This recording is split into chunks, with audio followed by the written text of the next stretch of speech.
अस्सलाम वालेकुम। हैप्पी किसान पाकिस्तान ते खुश आमदीद। लो जी दोस्तों, ਇਹ ਖਰਬੂਜ਼ੇ ਦਾ ਔਰ ਕਾਟਨ ਦਾ ਫੀਲਡ ਹੈ ਜੀ। ਉਹਦੀ ਵੀਡੀਓ ਲੈ ਕੇ ਤੁਹਾਡੀ ਖਿਦਮਤ 'ਚ ਹਾਜ਼ਰ ਹਾਂ ਜੀ। ਇਹ ਖਰਬੂਜ਼ਾ ਲੱਗਾ ਹੋਇਆ ਸੀ ਛਾਪਰ 'ਚ ਔਰ ਇੱਕ ਪਿਕਿੰਗ ਇਹਦੀ ਆ ਚੁੱਕੀ ਹੈ।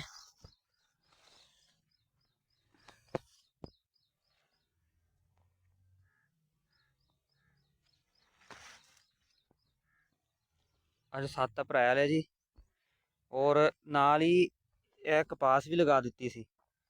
ਔਰ 7 ਅਪ੍ਰੈਲ ਤੇ ਤੁਸੀਂ ਇਹ ਕਪਾਸ ਦੀ ਖਾਲੀ ਵੀ ਦੇਖ ਸਕਦੇ ਹੋ।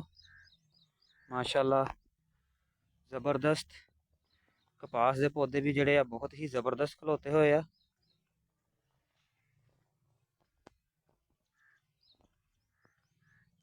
और खरबूजा भी तैयार हो चुका है।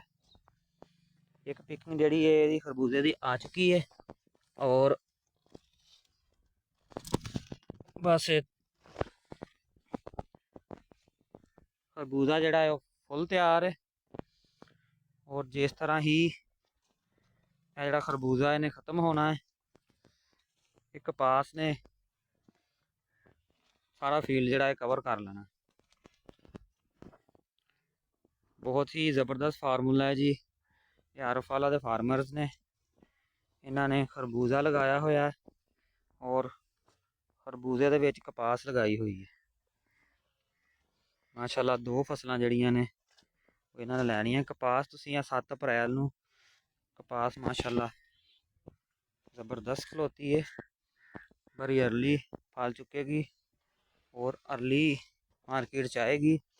और लास्ट ईयर भी देखा गया सी स्टार्ट दे विच कपास के रेट जोड़े सी बहुत ही ज़बरदस्त सन।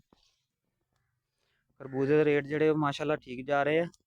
ठीक ठाक जोड़ा है इनकम वो खरबूजा भी इंशाल्लाह ताला देगा। और उस तो बाद कपास की जी वो पिकिंग है जी चुनाई वो शुरू हो जाएगी।